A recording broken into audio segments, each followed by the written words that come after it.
Welcome to my channel. Let's dive into a new story and find out what came after love. You're seriously going to abandon your own child? That was the sentence my wife screamed at me in the hospital parking lot while rain slammed against the cars around us. People were staring. Nurses stopped walking. And she kept crying loudly enough for everyone to hear. "You can't do this to us." Us? That word almost made me laugh. Because standing there in the rain, listening to the woman I loved accuse me of abandoning a baby that wasn't mine, I finally understood something terrifying. My wife didn't think she had done anything wrong. And that realization changed everything. 3 months earlier, I would have died for her. Her name was Vanessa. We had been married for 4 years. No children. A quiet life. Or at least that's what I believed. I worked in commercial construction management. Long hours. Good money. Exhausting schedules. Vanessa worked part-time at an art gallery downtown. She always said she liked working there because wealthy clients came through constantly. At the time, I thought she meant networking. Now I understand she meant opportunity. The first sign something was wrong came on a Thursday night. I got home earlier than usual. Vanessa was in the kitchen smiling at her phone. Not normal smiling. Different. The kind of smile people have when they forget they're being watched. The second she noticed me, the phone disappeared face down on the counter. Too fast. Way too fast. "Hey," she said quickly. I kissed her forehead. But something felt strange. Distance. Energy. Like she had mentally left the room before I even walked in. "How was your day?" I asked. "Fine." Short answer. "Cold." Then immediately. "How long are you home for?" Weird question. I laughed slightly. "Hopefully the whole night." She forced a smile. But I noticed disappointment flash across her face for half a second. That bothered me more than I wanted to admit. Over the next few weeks, small things changed. Vanessa started dressing differently for work. More expensive clothes. More makeup. Perfume she never used before. She also became obsessed with her phone. Taking it everywhere. Bathroom. Laundry room. Even the shower sometimes. One night I woke up at 2 a.m. and noticed she wasn't in bed. I found her downstairs whispering on the phone. The second she saw me, she hung up. "Who was that?" I asked. "My sister." Lie. Instant lie. Because her sister lived in Seattle. Different time zone. And Vanessa hated late-night calls. Still, I ignored it. Because when you love someone, your brain protects you from suspicion. That's the dangerous part. Love makes intelligent people stupid. A month later, everything got worse. Vanessa suddenly became affectionate again. Too affectionate. Almost aggressive about it. Touching me constantly. Wanting intimacy constantly. At first, I thought maybe we were reconnecting. Now I know what she was really doing. Creating confusion. Building a timeline. One night after dinner, she sat beside me on the couch and placed my hand on her stomach. Smiling. What if we had a baby? The question caught me off guard. We had discussed kids before, but she always said she wanted to wait. Now suddenly, she seemed obsessed with the idea. "I mean maybe soon," I said carefully. Her eyes studied my face intensely. Like she was measuring something.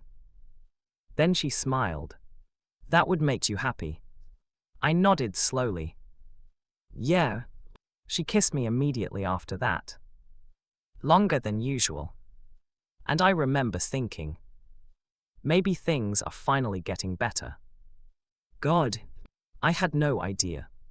2 weeks later, Vanessa told me she was pregnant. She cried when she showed me the test. Happy tears. or what looked like happy tears. "We're going to be parents," she whispered. I hugged her immediately. Because in that moment, I believed her. I actually believed her. For 3 days, I lived inside that lie. I started imagining names, schools, tiny shoes near the front door. I even called my mother. She cried from happiness. That memory still makes me sick. Then came the dinner.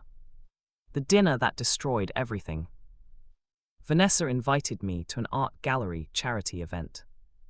Rich clients, investors, collectors.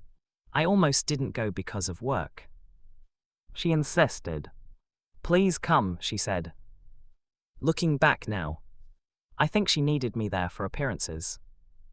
The gallery was packed with wealthy people pretending to enjoy abstract art. Champagne everywhere. Expensive watches. Fake smiles. Vanessa moved through the room differently than usual. Confident, excited, alive. Then I saw him. Tall, silver-haired, maybe late 50s. Expensive suit. The kind of man who looked rich without trying. Vanessa spotted him instantly. And something changed in her face. Not professionally. Personally. She walked toward him too fast. He hugged her. Not inappropriate. But familiar. Way too familiar. I watched carefully as they talked. Laughing. Close. Comfortable. Then I noticed something that made my stomach tighten. His hand touched her lower back. And she didn't react. Because it had happened before. A waiter approached me. "Another drink, sir." I barely heard him. My eyes stayed on Vanessa. Then the older man looked directly at me. And for 1 second, his expression changed. Recognition. Not of me. Of realization. Like he suddenly remembered I existed. Vanessa quickly brought him over. "Ethan, this is Richard Sterling." Richard Sterling. The millionaire real estate investor whose name was all over the city. I shook his hand. Firm grip. Cold eyes. "Nice to meet you," he said. But something felt wrong immediately. Like there was tension underneath every word. Vanessa smiled too hard. This man practically funds half the gallery. Richard laughed softly. She's exaggerating. But he never stopped looking at her. Not once. Then came the moment I can never forget. A woman approached Richard suddenly. Tall brunette. Probably around his age. "Richard, your wife's looking for you." Wife? Interesting. Richard's expression changed instantly. Vanessa looked uncomfortable. Very uncomfortable. Then the woman looked at Vanessa and smiled strangely. "Oh," she said slowly. "So this is Vanessa." Silence. Tiny silence. But enough. Enough for instinct. Enough for danger. Richard immediately interrupted. We were just discussing the new exhibit. The brunette kept staring at Vanessa. Then at me. And suddenly I realized something horrifying. She knew. Maybe not everything. But enough. Vanessa grabbed my arm too quickly. "Let's get another drink." We walked away fast. Too fast. The second we were alone, I looked at her. What the hell was that? She forced a laugh. "What? It's that woman." Vanessa grabbed champagne immediately. Avoiding eye contact. "You're imagining things." Lie. Again. But before I could push harder. My phone buzzed. Unknown number. One message. It's no name. Just 7 words. "She lied to you about the baby." I froze instantly. Every sound in the gallery disappeared. My heartbeat became loud, violent. I looked around immediately. Unknown number again. Then another message arrived. The child might be Richard Sterling. And that was the exact moment my entire world began collapsing. The child might be Richard Sterling. I read the message again. And again. My hands went cold. Across the gallery, Vanessa was still talking to another guest like nothing had happened. Laughing, smiling, pregnant with another man's child. Possibly. I looked back at the unknown number. No name. No explanation. Just truth dropped into my life like a bomb. Then another message appeared. Don't let her trap you. I immediately looked around the room. Who sent this? Richard. His wife. Someone from the gallery. Someone who knew. Suddenly, every face in the room felt dangerous. Vanessa walked back toward me holding 2 champagne glasses. There you are, she said softly. I stared at her. Really stared at her. And for the first time since I met her, I saw a stranger. She noticed something immediately. What's wrong? I locked my phone calmly. Nothing. That lie saved me. Because the moment a liar realizes they've been exposed, they become unpredictable. Vanessa studied my face carefully. You seem tense. Long pause. Then I forced a smile. Work. She relaxed instantly. Interesting. That meant she was already afraid of something. The rest of the night became torture. Now that suspicion existed, I started noticing everything. Every glance between Vanessa and Richard. Every moment they drifted toward each other unconsciously. Every tiny signal. At one point, Richard touched her wrist while speaking. Small movement. Intimate movement. The kind people don't notice unless they've done it before. And Vanessa didn't react. Not surprise. Not discomfort. Nothing. Because it was normal to her. Hours later, we drove home in silence. Rain hammered the windshield. Vanessa kept checking her phone. Over and over. Finally, I asked. Busy tonight? She looked up too fast. What? Your phone? Oh, she forced a laugh. Gallery stuff. Lie. I could hear lies clearly now. Like once betrayal enters your life, your brain suddenly learns a new language. When we got home, Vanessa went straight into the shower. And for the first time in our marriage, I checked her phone. I didn't even hesitate. Because some doors only stay closed while trust exists. And trust was dead. Her phone unlocked instantly. No password. That surprised me. Until I realized why. Confident people get careless. I opened her messages. Nothing obvious. Too plain. Way too plain. Most conversations were normal. Friends. Work. Family. Then I noticed something strange. An unsaved number with no messages. Impossible. Calls existed, but no texts. Meaning conversations were being deleted. My chest tightened. I checked the call history. The same number appeared constantly. Late nights, afternoons, weekends, long calls, very long calls. I copied the number into my phone. Then I opened her photos. Normal pictures at first. Food, art gallery events, selfies. Then I found the hidden folder. Locked. My stomach dropped. After 3 attempts, I got in, and everything changed.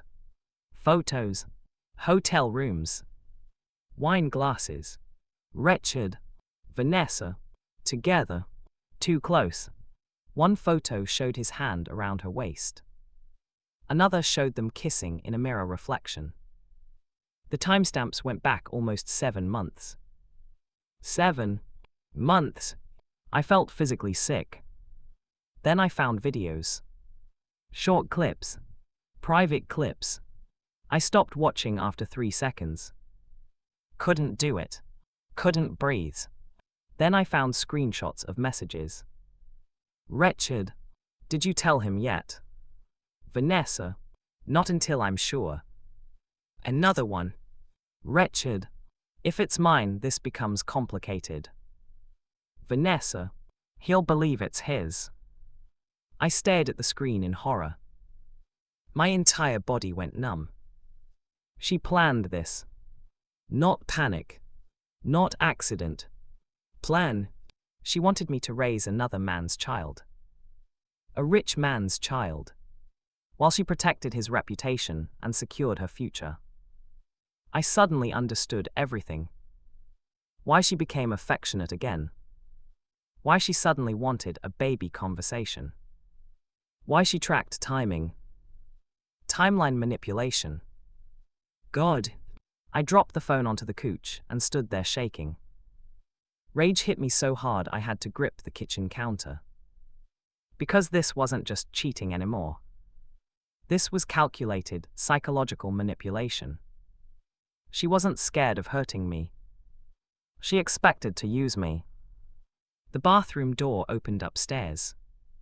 Water stopped. I quickly placed the phone back exactly where it had been.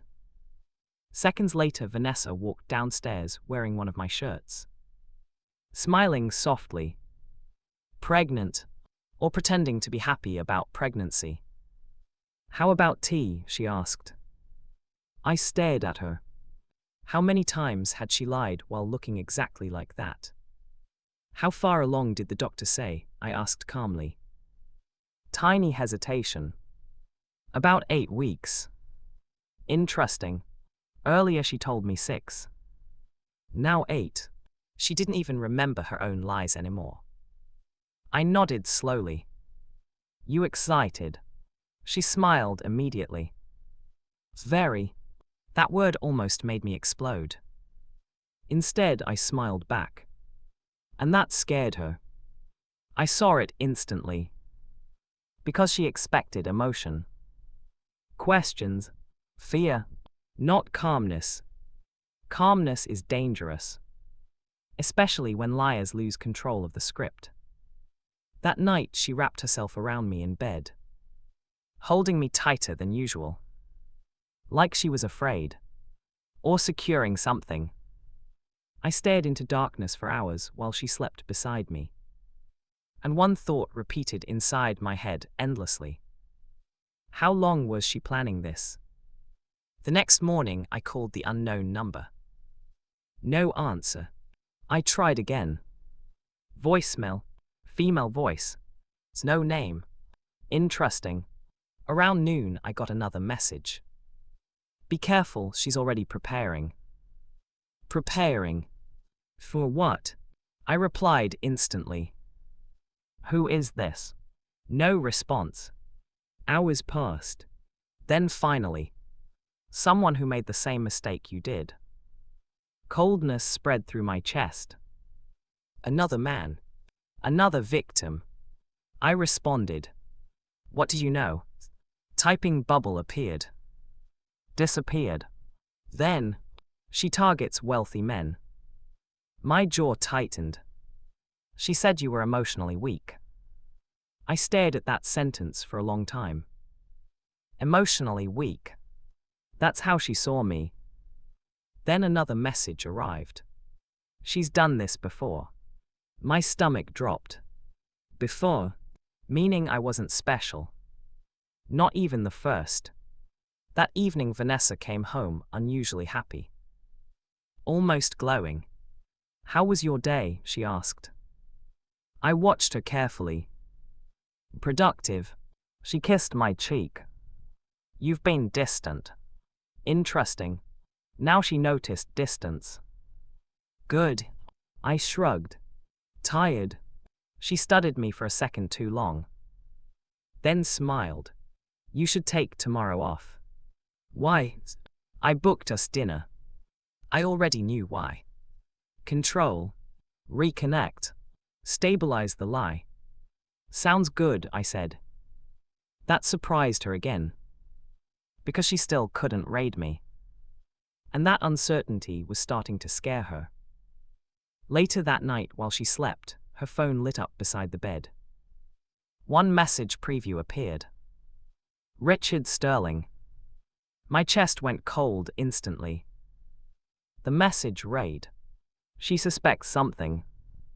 I slowly looked toward Vanessa sleeping beside me. Then back at the phone. Another message arrived immediately after. We need to handle this carefully. Handle this. Not discuss. Handle. Like I was a problem. An obstacle. Not a husband. I unlocked the phone carefully. Opened the messages. And what I read next changed everything. Wretched. If he signs the birth certificate, we're safe. Safe. Vanessa. He will. Wretched. You're sure. Vanessa. He trusts me completely. I felt something inside me die. Not break. Die. Because she wasn't just betraying me emotionally. She was setting me up legally. Financially. For life. Then came the final message. The one that changed everything. Richard wrote, "If this goes wrong, disappear before he finds out about the accounts." Accounts? Plural. I stared at the screen. What accounts? What else had she done? And that was the exact moment I realized. The pregnancy was only the beginning of the nightmare. If this goes wrong, disappear before he finds out about the accounts. I stared at Richard Sterling's message while Vanessa slept beside me. The room suddenly felt too small. Too hot. Too dangerous. Accounts. Plural. Meaning the pregnancy wasn't the only scam. There was more. Always more. I slowly locked her phone and placed it back exactly where it had been. Then I looked at my wife sleeping peacefully beside me. One thought kept repeating in my head. How long have you been planning to destroy me? I didn't sleep at all. At 5:30 in the morning, I got out of bed quietly and walked downstairs. Coffee, dark kitchen, rain outside, and silence. The kind of silence that comes right before violence. Not physical violence. Life violence. The kind that ruins futures. I opened my laptop immediately. Bank accounts first. Joint savings. Investment accounts. Retirement funds. At first, everything looked normal. Then I noticed transfers. Small ones. Careful ones. Amounts designed not to trigger alerts. 2,000 here. 4,000 there. Over months. Maybe longer. I kept digging. And then I found the account. One I didn't recognize. Opened under a business name. But connected to Vanessa's email. My stomach tightened. I opened the records. And froze. Over $180,000 transferred out over 11 months. Gone. I couldn't breathe for a second. Because suddenly everything became horrifyingly clear. The affair. The pregnancy. The manipulation. The fake affection. She wasn't cheating recklessly. She was preparing an exit strategy while using me to finance it. My phone buzzed. Unknown number again. 1 hour Pier 14, come alone. No signature. I already knew who it was. The mysterious texter. Every instinct told me not to go. I went anyway. By 7 a.m., the city was covered in fog. Pier 14 was nearly empty. Cold wind, grey water, and one woman standing near the railing. Mid-40s, Dark coat. Sharp eyes. She looked at me like she already knew exactly how broken I was. You Ethan? Yes. She nodded slowly. My name is Claire. Were you the one texting me? Yes. Who are you? Her jaw tightened slightly. I was married to Richard Sterling. Everything inside me sharpened instantly. Ex-wife. Of course. Claire stared out toward the water. You need to understand something before it gets worse. Worse? She looked at me directly. Your wife isn't his first. Coldness spread through my chest. Claire continued. Richard likes younger women, especially married ones. I said nothing. He finds women with stable husbands, stable lives, then he convinces them they deserve more. I thought about Vanessa suddenly changing. The expensive clothes. The ambition. The secret confidence. Claire kept talking. He buys them gifts, apartments, trips, then eventually they start needing money. Need.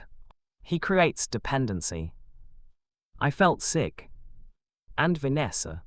Claire sighed. She got greedy. Interesting. Not manipulated. Greedy. She started stealing from you earlier than you think. I stared at her. How do you know? Because Richard complained about it. My stomach dropped. Complained. Like this was business. Claire opened her purse and handed me a folder. Inside were printed screenshots. Bank transfers. Photos. Messages. One message from Vanessa to Richard made my blood freeze. Once he signs everything after the baby comes, we can leave. Leave. Together. I turned another page. Hotel receipts. Luxury purchases. Jewelry. Paid using my accounts. My money. I looked up slowly. Why are you helping me? Claire's expression darkened. Because I buried my son because of Richard. Silence. Heavy silence. What? She swallowed hard. My son overdosed 3 years ago. I stared at her. Richard paid him to stay quiet about one of his affairs. Cold shock moved through me. Claire continued quietly. My son became addicted. Richard cut him off. 2 months later he died. I didn't know what to say. Richard destroys people, she whispered. Then she looked directly at me. And now your wife is becoming exactly like him. That sentence stayed in my head long after she left. By the time I got home, Vanessa was awake. Sitting at the kitchen table.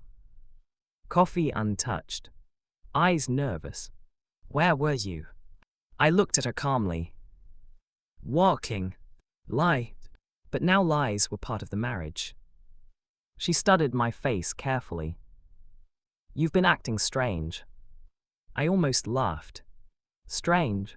After everything she'd done. I sat across from her slowly. And asked the question.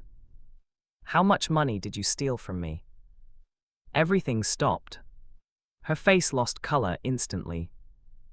What? How much? She stared at me silently. That silence was confession. I don't know what you're talking about. I slid the printed bank records across the table. Her hands started shaking immediately. Bingo. Ethan. How much? Tears filled her eyes instantly. Weaponized tears. Too late. It wasn't like that. There's almost $200,000 missing. I was going to pay it back. Lie. Instant lie. With what? Silence.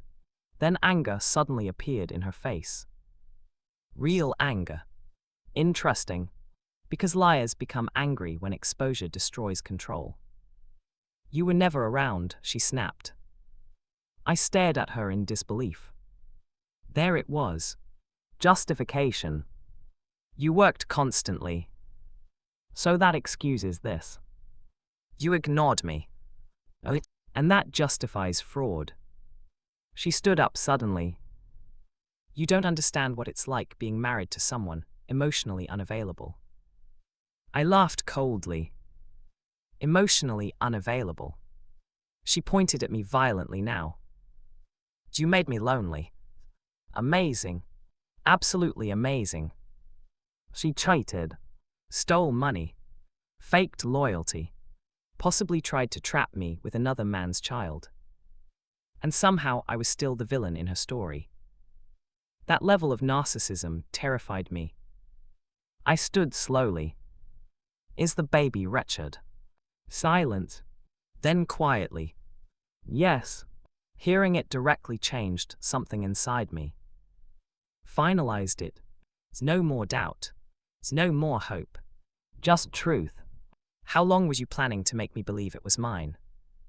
She looked away. That wasn't the plan. Lie. I stepped closer. Then what was the plan? Her breathing became shaky. Then finally, he said he'd leave his wife. I froze. Oh my God. She actually believed him. He promised me everything. There it was. The real reason. Not love. Fantasy. Money. Status. Escape. What happened? Her face twisted with humiliation. He changed his mind. Of course he did. Men like Richard always do. He said the pregnancy complicated things. I stared at her. So you came back to me. Silence. That silence said yes. I felt disgust rise through my chest so strongly I almost couldn't speak. You were going to use me as backup. No. Yes. She started crying harder. I was scared. Not scared enough to stop. Then came the sentence that destroyed whatever microscopic sympathy I had left. You would have been a good father. I actually stepped backward. Like the words physically hit me. Because in her mind, that justified it. She thought intention mattered more than betrayal. That's when my phone rang. Richard Sterling. Vanessa's face went white. I answered immediately. Hello. His calm voice filled the room. We need to discuss this like adults. I almost smiled. Adults.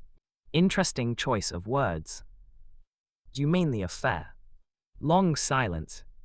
Then, Vanessa is emotional right now.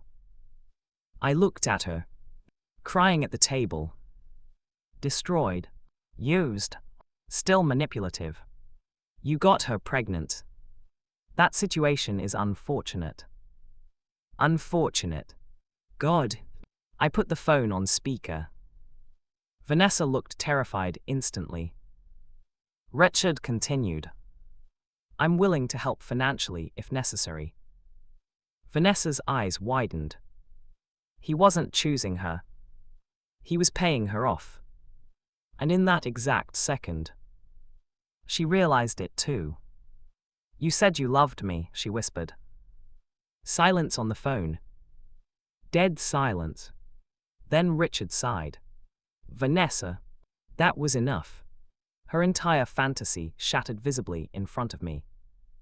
She started sobbing violently. Not graceful tears. Real breakdown. Because now she understood.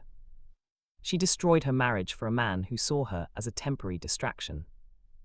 Richard spoke again. You should both calm down before making emotional decisions. I picked up the phone. Then said the final words he would ever hear from me. You should pray I never see you in person. And hung up. Silence filled the kitchen. Vanessa kept crying. But now her tears meant nothing. Because consequences had finally arrived. Real consequences. I walked upstairs calmly. Grabbed a suitcase. Came back down. Dropped it beside her chair. She looked up slowly. What's this? Leave. Her face broke instantly. Please don't do this. I stared directly into her eyes. You already did. She stood up shaking. We can fix this. No, I love you. No, I said quietly. You loved what I provided.